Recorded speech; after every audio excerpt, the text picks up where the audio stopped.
you everyone for joining us today and taking time out of your day to join us in this clean eating workshop. It is both a workshop and a cooking class. And I would like to thank Mary Knudsen and Nicole Newell with Sustainable Solano for making this program possible. And also thank you, Allison, for all of your tech help. I couldn't do it without you. I do have a small disclaimer. If you have any serious medical issues, please consult with your doctor or your medical professional before you make any major changes in your diet. We'd also like you to save all of your questions for the end, for the Q&A that we're going to have at the end. And if I am unable to answer your questions, I will answer them via email, or I will answer them on the Sustainable Solano blog. I wanted to teach this eating workshop as a celebration of our transition from spring to summer, and to celebrate the summer solstice, which is coming up on Saturday, June the 20th, and also to celebrate the beautiful produce that is starting to come into our CSA boxes, into the farmers market and our grocery stores. So it really is celebrating the season. I'm going to give you a very quick outline so that you can follow how the workshop is going to be structured. I'm going to give an intro into what is eating clean. Then I am going to read to you, and I think we have a visual of 10 simple rules for eating clean. I'm going to give you some resources for books and authors.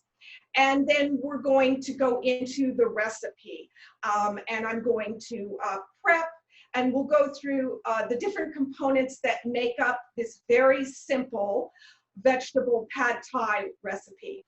And then I'll assemble the bowls. I'll show you how to assemble the bowl with nice presentation, and then we'll go into our Q&A. So I want to start with a quick poll. So remember, we have a thumbs up and a clap. So could the vegetarians out there in Zoom land give me a thumbs up, please? And if we have any vegans, could we get a clap? Great, great. Okay, so, you know, in our months at home during this COVID-19 pandemic, if it's taught us anything, it's taught us the importance of cooking at home for ourselves and our families, and being mindful of the food that we eat. I know it's not always been easy, and we've been facing a lot of challenges. And due to all of the grocery store restrictions, I'm sure that we have not always been either eating the foods or able to purchase the foods that we normally do. And perhaps because of all the stresses that we've been enduring, we're kind of going to comfort foods, and that may not always be the healthiest foods. So I hope that this workshop inspires us all to kind of get on track again, or start a new healthy eating plan. You know, it's hard to believe how far humans have strayed from eating real food. In the last 70 years, technology has taken over the food industry by creating man-made tastes, colors, laboratory concocted nutrients, not to mention all types of preservatives and pesticides. And it is no wonder that human health is in decline, and that our communities are facing a crisis with regard to type 2 diabetes, heart disease, and obesity. And so I hope that this workshop kind of gives you some skills and tools to work on eating a healthier, cleaner diet. So what is eating clean? In the most basic terms, it's eating real food the way it's found in nature, in its whole, unprocessed, and fresh form. And if any of you have taken any of my other classes, you know I am a plant-based, plant-forward chef. And so I stress primarily whole vegetables, fruits, nuts, and grains. But depending on your individual diet, and I will talk about that in a moment, personalizing and individualizing the food that you eat, it might also include grass-fed meat, free of hormones and antibiotics, pasture-raised organic eggs, antibiotic-free poultry, low mercury seafood, and plain organic dairy. So we live in a world of extremely highly processed foods where often we do not know what the ingredients are in our foods. And that's especially true of packaged processed foods, canned foods, restaurant food, grocery store, prepared foods, and takeout foods. So in trying to eat clean, our goal is to eat more of the whole foods that I mentioned that are unprocessed, organic when possible, free of chemicals, preservatives, antibiotics, and growth hormones. An easy concept to follow is to purchase as many foods as you can in an unpackaged state. Another example is to buy products with the least amount of additives. And one of my mentors, Michael Pollan, I love what he says about it. He says, eat only foods that your great-grandmother would recognize. And I think we had to go from grandmother to great-grandmother for the millennials.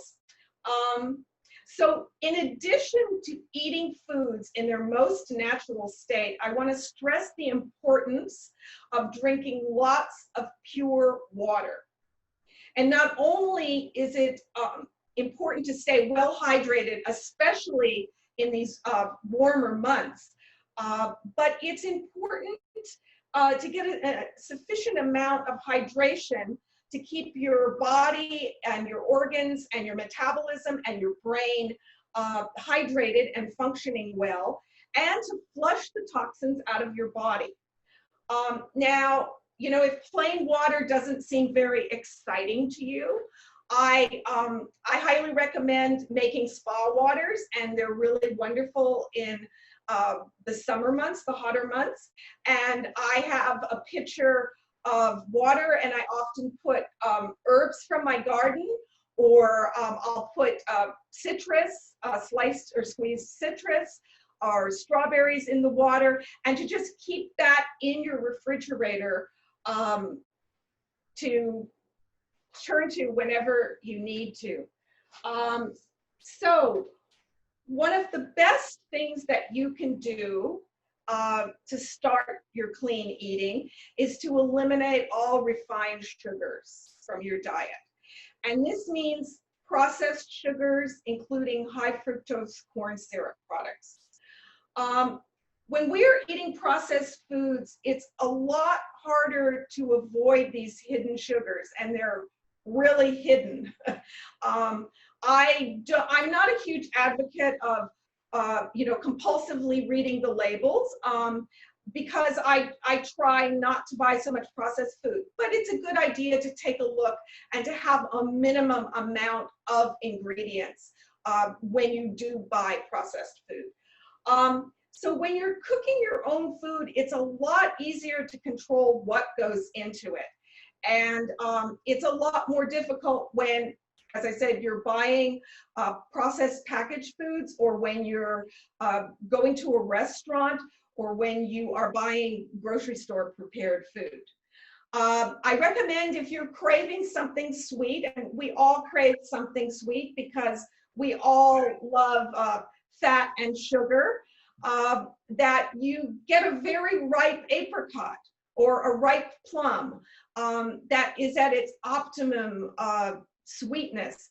And if that doesn't do it for you, get to know a beekeeper and have a nice teaspoon of honey when you have that craving. If you're a vegan, I recommend maple syrup, pure maple syrup. So I want to talk a little bit, I mentioned personalizing your kind of diet. And each of us has some kind of food issue. Some people have food allergies, some are lactose intolerant, some are gluten sensitive.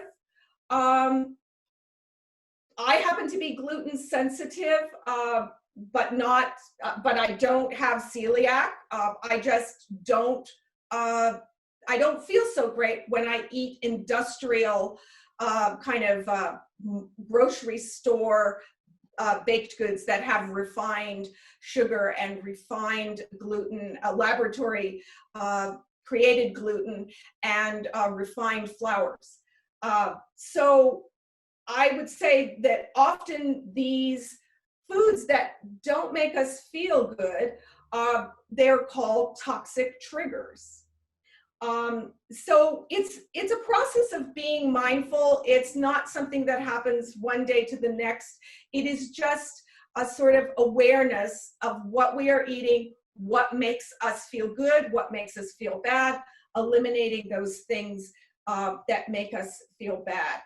And it's interesting because this is a relatively new problem. Previous generations have not had to deal with this. Generations where food was in its most natural form. And I think it's just, I don't know if any of you have read Michael Pollan's Food Rules, but he recommends if you can't pronounce it, don't eat it. So I want to kind of segue to my 10 simple rules. They're not mine. They're just, I've gathered them from different places. But Allison, can we pull that, that visual up?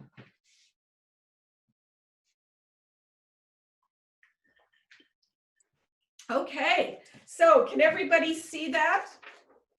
So 10 simple rules to eating clean. The first one is eat real. Real food is clean food. And if you can imagine growing out of the ground on a tree or raised on a farm, it's real. Choose just one. If a food has only one ingredient, think asparagus, plums, dry quinoa, or bulk beans, it's clean. Eat naked. Now that doesn't mean take off all your clothes when you're eating your meals. It means clean food does not come in boxes or packages. Purchase unpackaged fruits, vegetables, grains, beans, nuts, and often a good source is the bulk bins. Go organic. When you choose organic, you get the cleanest foods grown without pesticides and chemical fertilizers, and food raised without antibiotics, hormones, steroids, and chemical-laden feed. Eat what you can pronounce. That comes from Michael Pollan. If you can read the ingredients in a food without thinking, what's that? It's probably clean. And prioritize plants. Organic vegetables and fruits are rich in vitamins, minerals, antioxidants, and fiber. The only problem is we don't eat enough of them. And give up the white stuff. If you really want to eat clean, give up sugar in its various forms and disguises, all forms of refined sugar and high fructose corn syrup. If you need something sweet, as I mentioned, try honey, maple syrup. Also, eliminate refined white flour, and that goes for industrial produced baked goods. Cook at home, and most meals from restaurants, takeout places, supermarkets are high in sugar and fats and made with processed ingredients. So much so that you can never really be sure of what you're putting in your body. So when you cook your own food and practice eating clean, you choose exactly what goes into your food and what doesn't. Number 9, focus on what matters. You may be a vegetarian, a vegan. You may try a raw diet. You may be a flexitarian. You may need to eat gluten-free, dairy-free, or no soy. Choose the foods that make you feel your best, and don't get bogged down in the details or the fads. And 10, this is my favorite, enjoy the process and every bite. Eating clean is about feeling good. And these are my recommendations. I'm in my kitchen, and this is my totally happy place. I love being in here. I love cooking.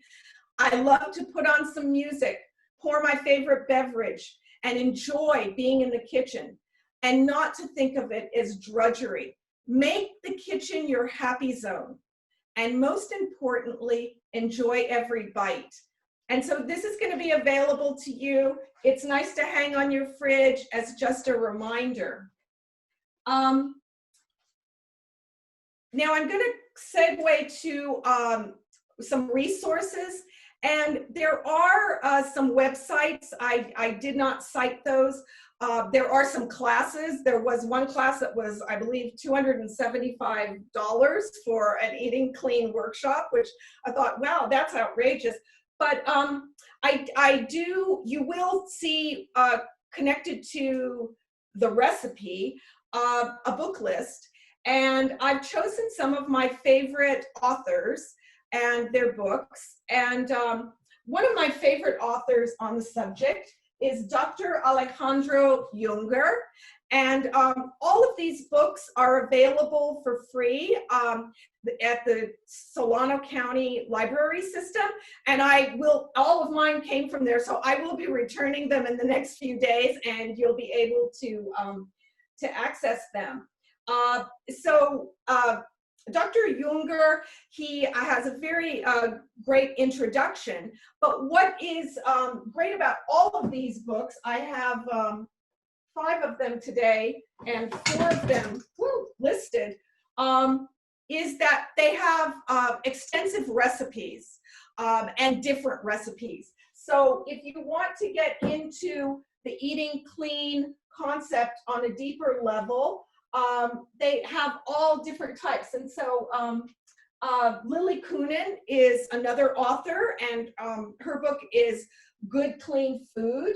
I'm not going to pick it up because I might knock everything over in back of me. And then Eating Clean by Amy Valpone is another excellent book. And as I said, they all have introductions, and then the majority of the book is great clean recipes. So I'm going to segue into prepping the recipe. So Allison, if you want to kind of bring up that recipe eventually. I like to think of clean eating in a similar way to cleaning my home. It's a way of clearing away the clutter and the toxic buildup, of cleaning the cobwebs and the dust bunnies in our bodies, in all those little nooks and crannies, of cleaning the windows and sort of cutting through the brain fog. And now as we enter summer, this is one of the best times to indulge in all of the fresh fruits and vegetables of the season and to cook lighter. And so this recipe, I have to say, I absolutely love pad thai. It's one of my favorite things. And I often, when I go to Thai restaurants, I love to order it. But I started to notice that the sauces that came with the pad thai were very sugary, and that there were a lot of mystery ingredients in the sauces that I really couldn't identify. So I decided, you know what, this is a favorite recipe of mine. I am going to create a really clean, easy, pared down recipe that can be created in different components, can be put into little containers in your refrigerator, and that can be assembled. And you can make a large amount. This recipe is for a serving for 4, and just have it there. And the only thing that you would perhaps need to cook is the rice noodles to assemble it. So I want to ask a question out there to everybody in Zoom land. Has anybody ever gone to Poke Poke in Portland and had Andy Ricker's pad thai? So Andy Ricker is one of those celebrity chefs. You can give a thumbs up. Andy Ricker is one of those celebrity chefs who has kind of reinvented Thai food in the Portland area. And I believe he had restaurants in New York, but they closed a few years ago. Anybody out there? I didn't see any thumbs up. Okay, well, I haven't had his food either, so I look forward to going to Portland and trying it. So what I'd like to do now is kind of go through the ingredient list. Please, I'm reading off of an older version, and I've made a few changes, so please let me know if I miss anything.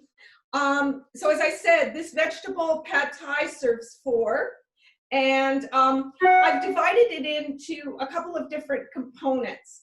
And as you see, we're going to prep the veggies. We're going to make the marinade / sauce, and I'll explain that later. And then I will walk you through how to prepare the tofu, the rice noodles, and then finally we'll do the assembling, and I'll show you some little presentation tips.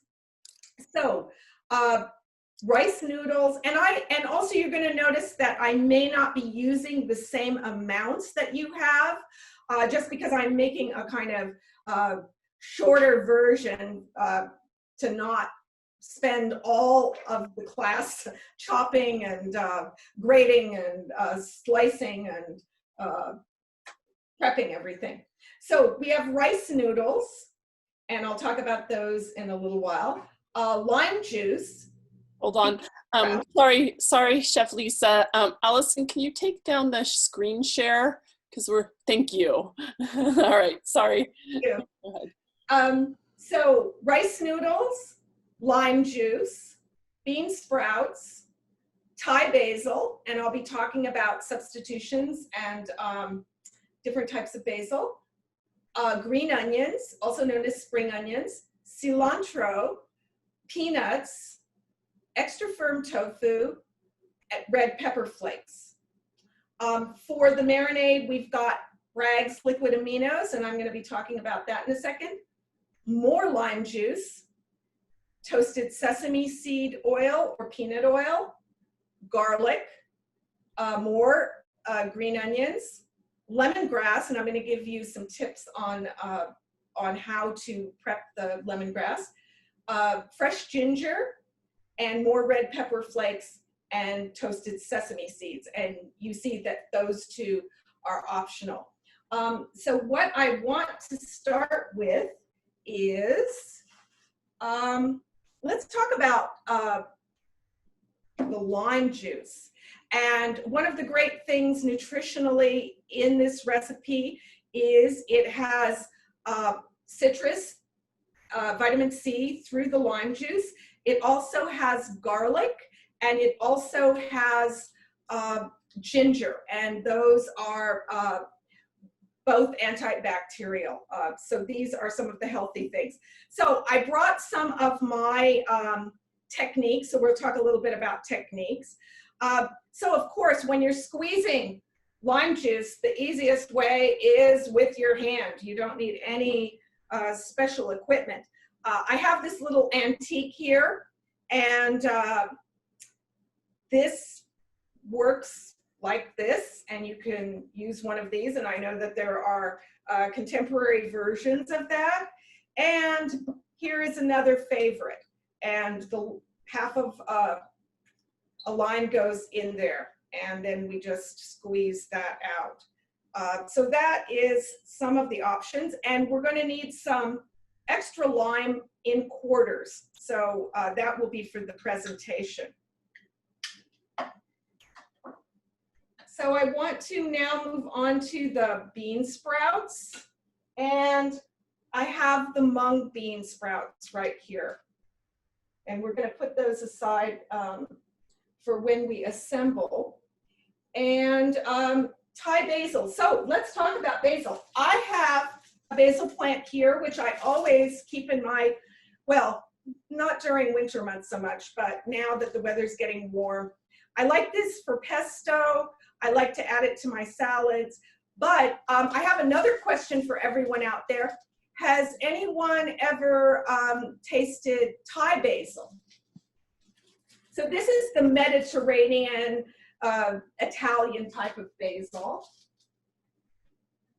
Do we have any thumbs up? We do. We've got a few yeses in there for Thai basil. Well, you all know that the Thai basil is beautifully aromatic.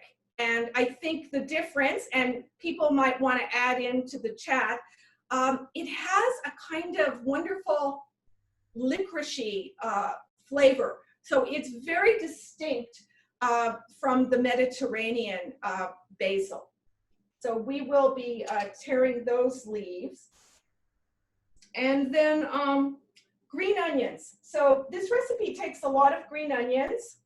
And I've prepped a little bit here. I like to cut them on a diagonal. This is going to be for the assembly. And so green onions, alliums, really great.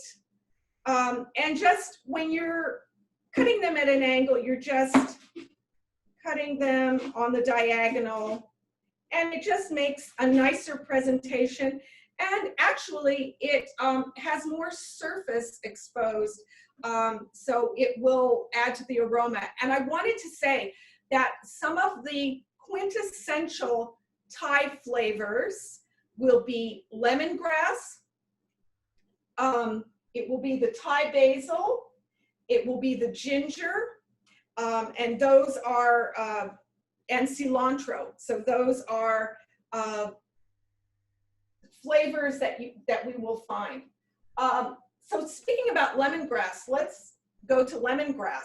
And I hope that everybody can see, maybe I'll move a few things around. So this is the lemongrass, and I know Nicole grows this in her garden. I find that very ambitious, Nicole. Easy to grow. It's easy to grow. Oh, that's great to know. So you purchase the lemongrass like this. And as I said, it's one of the most quintessential Thai flavors, and also found in Southeast Asian cuisine. Now, I hope I'm not going to knock everything down, but the best way to open up the lemongrass aromatically is to use your knife, place it on the head of your lemongrass, and then with the heel of your palm, careful to not cut yourself, you want to pound it. And I pound it on both sides. Now what this does is it just opens it up. And then it's a pretty tough little, I guess you'd call it an herb. Is it an herb, Nicole? I don't know. Maybe. Yeah, I don't know. I would say an herb. Yeah, I'd say an herb. It resembles an allium, like green onions, but I'm not quite sure what it is. That's a good question. I think it might be an herb because you can make teas and stuff. You know, they use it for teas. I think it is an herb. So that is the best way. And you really want to do that smash technique because it just opens the aromatics. And it's too bad we don't have smell-o-video because it's just smelling really beautiful in here. So we've got our lemongrass. Ginger is another one, and here we have the ginger.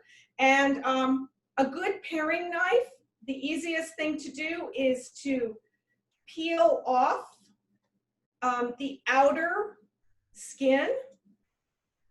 And what I like to do is I have my little grater, and it's just a tiny little grater, and then I like to grate my ginger, and that also opens up all of the aromatic parts of the ginger, and it's starting to really smell good in here. So moving on to radishes. Oh, I want to show you.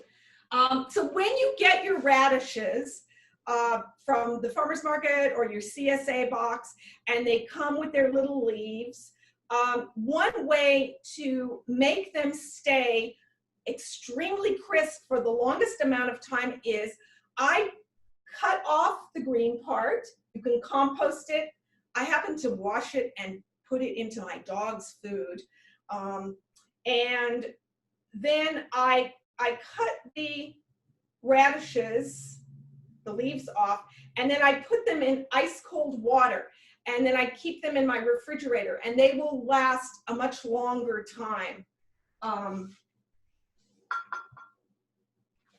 So I've got some radishes sliced here, and we want to slice these very thinly.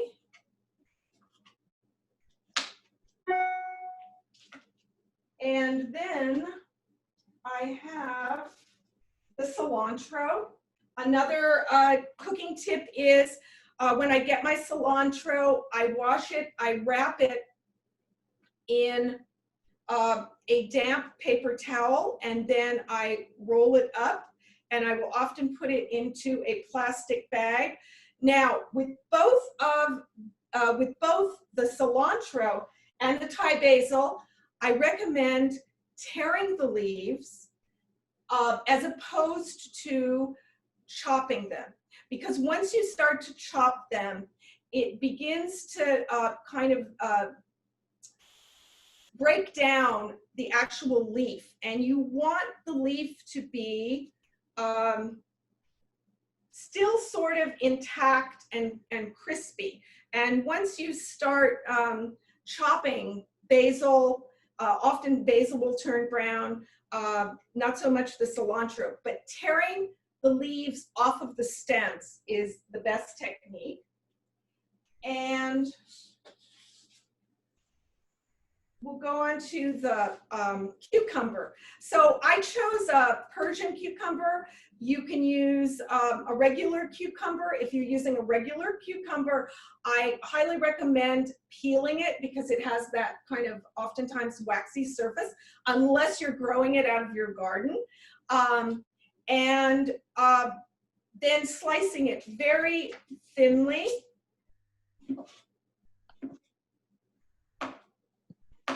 And I've got some that I've got prepped here. So I believe we've got all of those veggies prepped. And now I want to turn to the marinade. So I'm not endorsing any products, but I really love liquid aminos. And how many of you out there are familiar with the Bragg's liquid aminos? Great. I love how everybody's just doing the thumbs up. They're not using I'd be doing that. I'm doing that too. And so I want to talk about the marinade for a second, because the marinade is what we're going to put the tofu into. And as you all know, tofu is good for you. It's a protein, but it doesn't have a ton of flavor. And so we really need to help that tofu out. And so this marinade is very aromatic, and you'll marinate your tofu in it, and I'm gonna walk us through that. But let's first make the marinade, and I have my large print marinade, my large print marinade recipe. I have a question here. Can you use coconut aminos? Sure, sure. Okay. Yeah. So, yeah. I mean, technically, you could use soy sauce, but it's very high in sodium. Oftentimes, the process of making soy sauce has all kinds of chemicals that we are not sure what's in them.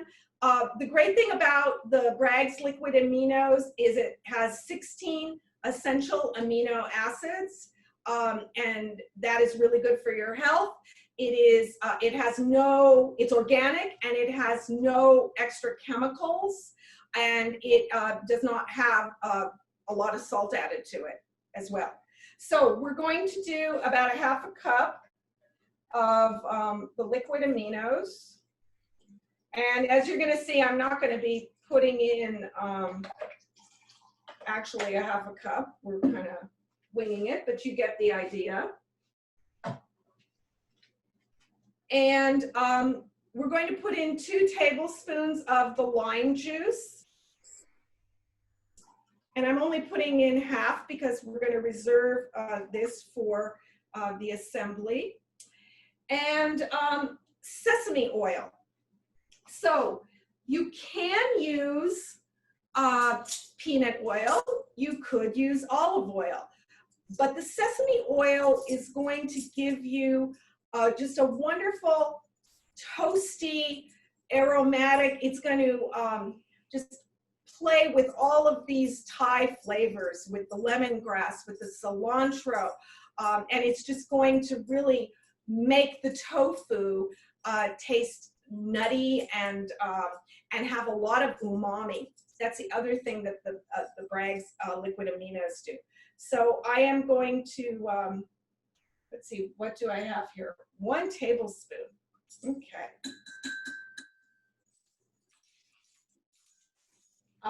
And so I've pre-cut the garlic. Oh, we didn't talk about the garlic. So you can use the same method that we used for the lemongrass, with the knife and the heel of your palm to open up and smash the garlic, but you can also use one of these garlic presses, and that will mash it really nicely, and then I would mince it. And I have prepped some here, so I'm going to put that in. And so this marinade that we're making is, again, for the tofu.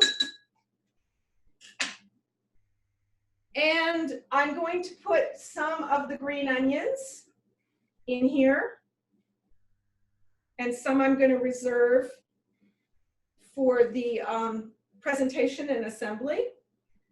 And the lemongrass that I just mashed, and chopped up is going into this marinade.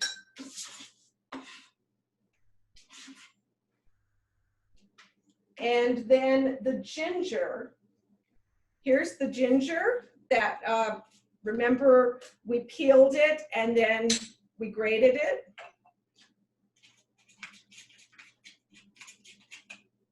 Okay. And red pepper flakes. So I want to say the 2 next ingredients, I think, is on your recipe. Do they show those as being optional? red pepper flakes, sesame seeds? I'm not sure. Yes, they are listed as optional. Great, thank you. Was that Allison? That was Allison. Thank you. So I like a little spicy, and red pepper flakes are part of the Thai profile, and a little bit of sesame seeds. We will also use those when we do the assembly. And here is a Serrano chili. So if you like it really hot, you can add this in, but that's also another option. And if you would like to chop it up, I wouldn't say the whole thing, but a small amount, and then also to provide it at the end if people want a spicier pad thai. So we've got all of these ingredients now, and we mix these together. And I have the tofu. So I recommend an extra firm tofu and to drain it. And once again, I'll tell you, my dog really loves the water that comes off of the tofu. And it's got good nutrients and it hydrates her. So I waste very little in my happy kitchen. What you want to do is to, I don't know if you can see this, is to cut the tofu into slices. Ultimately, the goal with the tofu is that you're going to want to cut it into bite-sized pieces. But for the purposes of marinating, it can be kind of slightly whole. So I place the tofu in a little baking dish, and I pour the marinade over it. Now, the minimum amount of time is going to be 30 minutes. You can leave this in the refrigerator overnight or even longer. You're going to want to, at some point, flip the tofu over and coat it on the other side. Now, another option is, it's hot today. I don't know if all of you are here in the North Bay, but it's really hot. I don't like turning on the oven when it's this hot. And so the tofu is ready to eat. It doesn't need to be cooked, but cooking it will give it a deeper umami flavor. It will kind of absorb all of these wonderful veggies and herbs and spices. But it's optional. So you can keep this in your refrigerator as is, flipping it, and serve it cold as well. I'm gonna go put this over here. So one thing that we didn't do is chop the peanuts, but I wanted to talk about, as you see on the recipe, it says marinade and sauce. The way I constructed this recipe is that you will have the marinade, and you can make a second batch, but you can also just divide it into two. And you'll use the marinade when you assemble your bowl, half of it, and then we're going to turn it into a traditional Thai peanut sauce at the end. And speaking about peanuts, one thing we forgot to do was to coarsely chop these peanuts. And I think I purchased low salt. We just want a nice coarse chop on these.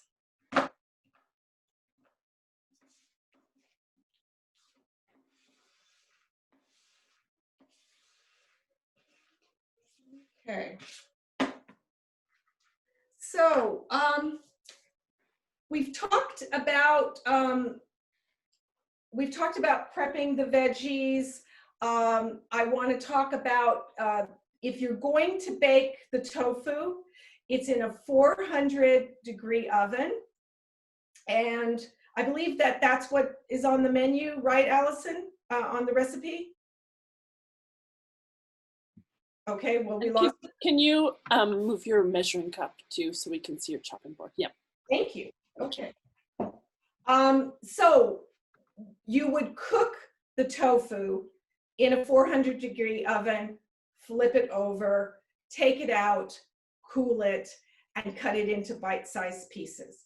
And that can also be put in the refrigerator. So all of these components that that I'm walking you through can be put into your refrigerator, probably with the exception of the chopped peanuts, and then you can assemble them whenever. And you can keep these ingredients in your refrigerator for about a week. I want to move on to now the rice noodles.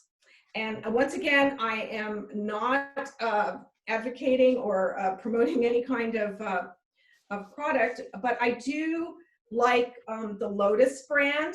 And I have the pad thai noodles here, and they come in really interesting flavors. So they come in a plain flavor, a brown rice. My favorite that I wasn't able to locate when I went shopping was the black forbidden pad thai noodle. I really love that one. And these are moringa. And moringa is a tree from India.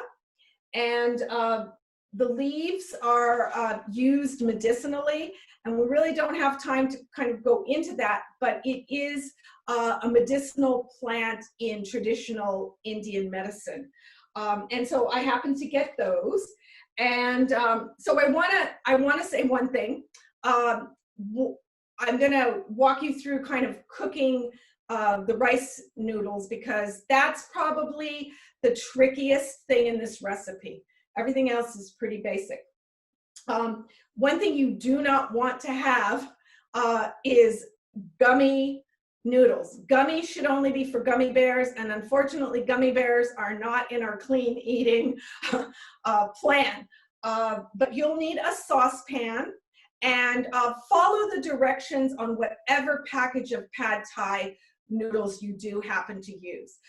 That is the best way to cook them. But a few tips are that this particular Lotus brand cooks in boiling water for 5 minutes, and then you drain them in a colander. And I have my colander here of noodles, as you can see.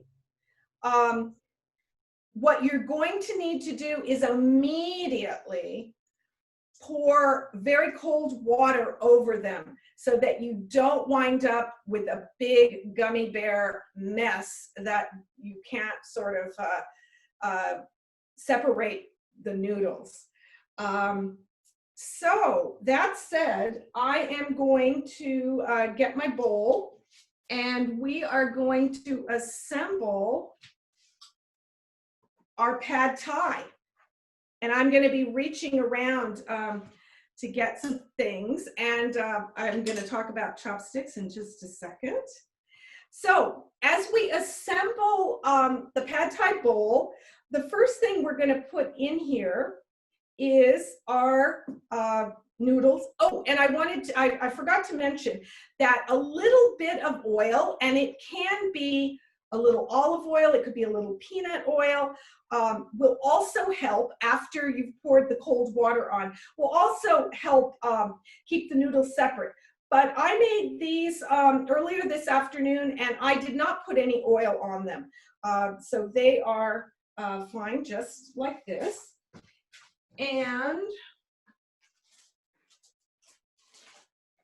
I've cooked a little bit of the tofu, and I know it's kind of hard to see, but it takes on this lovely sort of kind of rich brown color. And I would cut these into bite-sized pieces. So this is the tofu that's been marinated overnight, and then it has been baked in a 400-degree oven, and then it has been cooled. And we're going to cut those up into little pieces, and I'm going to put some of them here in my bowl.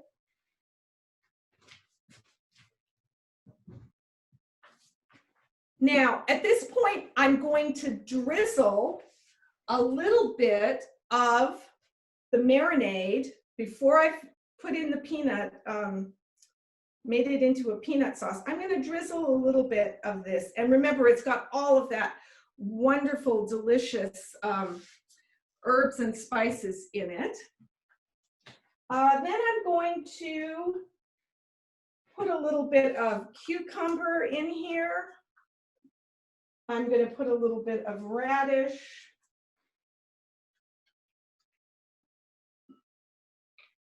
I'm going to put a little bit of the mung bean strands. And remember, this recipe is for 4. I'm just making kind of a one-off. And then I'm going to tear the Thai basil. Oh, that smells so delicious. Oh, it's just got such a great flavor. I'm going to put a little bit of the chopped peanuts in here. I think I'm going to put a little more of my marinade.